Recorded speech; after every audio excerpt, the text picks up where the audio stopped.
அர்ஜுன் ஆர்கேவை பல்லவியோட சமாதிக்கு கூப்பிட்டு வந்ததும் நாங்க 2 பேரும் லவ் பண்ணி தான் கல்யாணம் பண்ணோம். எனக்காக எல்லாத்தையுமே விட்டுட்டு வந்துட்டா. இந்த ஹாஸ்பிட்டல் இந்த அளவுக்கு வளர்ந்திருக்குன்னா அதுக்கு முழு காரணம் பல்லவி தான். ஆனா அவளுக்குன்னு நான் எதுவும் பண்ணதும் இல்ல. அவ என்கிட்ட எதுவும் கேட்டதும் இல்ல.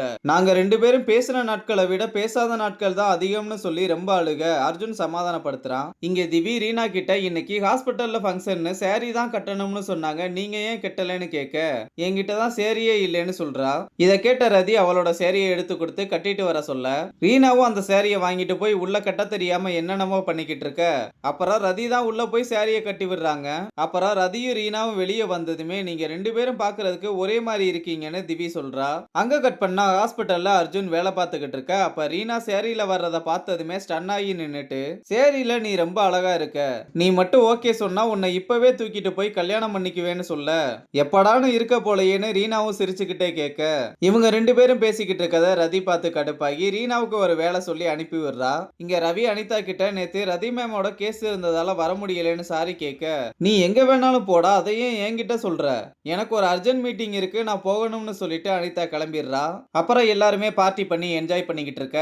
இங்க அர்ஜுன் ஆர்கேவை கூப்பிடலாம்னு வர குமார் ஆர்கேவை எழுப்பிக்கிட்டே இருக்கத பார்த்துட்டு என்னாச்சுன்னு கேட்க என்னன்னு தெரியல தம்பி எந்திரிக்கவே மாட்டாருன்னு சொன்னதும் அர்ஜுனும் இதை கேட்டு சாக்காகி என்னாச்சுன்னு பார்க்க ஆர்கே பேச்சு மூச்சு இல்லாம இருக்காரு. அப்ப ரதி ரவி அனிதா எல்லாரும் வந்து காப்பாத்த ட்ரை பண்ண விஷயம் தெரிஞ்சு ரீனாவும் அங்க வர்றா.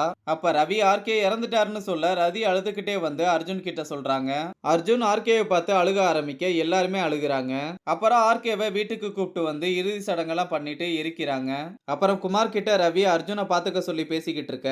அப்ப அனிதா வீட்டுக்கு கிளம்ப நான் உன்னை டிராப் பண்றேன்னு ரவி கூப்பிடுறான். பரவாயில்ல நான் கேப்ல போய்க்கிறேன்னு சொல்ல அப்ப குமார் தான் இந்த நேரத்துல எதுக்கு தனியா போனா அதான் ரவி கூப்பிடுறாள் அவன் கூட போங்கன்னு சொல்றான். அனிதாவும் வேற வழி இல்லாம ரவி கூட போக தயவு செஞ்சு நீ என்கிட்ட பேசி நீ இப்படி இருக்கிறது எனக்கு ரொம்ப கஷ்டமா இருக்கு. அப்படி என்னதான் உனக்கு பிரச்சனைன்னு ரவி கேட்க உன்கிட்ட எனக்கு எந்த பிரச்சனையும் இல்ல உன் மேல கோவம் தான் இருக்கு. நீ என்ன லவ் பண்ணலன்றதுனாலலாம் இல்ல. உனக்கு கல்யாணம் ஆனதை மறைச்சி இத்தனை நாளா கேஷுவலா எப்படி உன்னால என்கிட்ட பழக முடிஞ்சதுன்னு கேட்க ரவி இது எல்லாத்துக்குமே பதில் வேணும்னா என் கூட வான அவனோட பிளாட்டுக்கு கூப்பிட்டு போறான். அங்க போனதுமே அவனோட பெட்ரூமையும் பாரதியோட பெட்ரூமையும் காமிச்சு 2 பேரும் இப்படிதான் வாழ்ந்துகிட்டு இருக்கோம்னு சொல்ல உன் வாழ்க்கையில என்ன மயிறு நடந்ததுன்னு எனக்கு தெரியல தயவு செஞ்சு சொல்லுன்னு சொல்ல பாரதியோட அம்மா இறந்ததுமே அவளுக்குன்னு யாருமே இல்லாம போனதுனால அவளை விட 20 வயசு மூத்த ஒரு ஆளை கல்யாணம் பண்ணி வைக்க எல்லாம் முடிவு பண்ணாங்க. பாரதிக்கு அந்த கல்யாணத்துல விருப்பமே இல்ல. அதனால என்ன பண்றதுன்னு தெரியாம சூசைட் அட்டன் பண்ணிட்டா. அவளை அங்க இருந்து காப்பாத்தி கூப்பிட்டு வர எனக்கு வேற வழி தெரியல. இந்த டிராமா எல்லாமே அவளுக்கு யூஎஸ்ல வேலை கிடைக்கிற வரைக்கும் தான். அதுக்கப்புறம் 2 பேரும் மியூச்சுவலா டிவோர்ஸ் பண்ணிடுவோம். இது எல்லாத்தையுமே உங்ககிட்ட சொல்லலாம்னு தோணும். ஆனா என்னால முடியல. நான் இதை உங்ககிட்ட சொல்லாம மறைச்சது தப்பு தான். அதை நான் நியாயப்படுத்த விரும்பலன்னு சாரி கேட்க அனிதாவும் ரவியோட நிலைமையை புரிஞ்சுக்கிட்டு சமாதானம் ஆகுறா.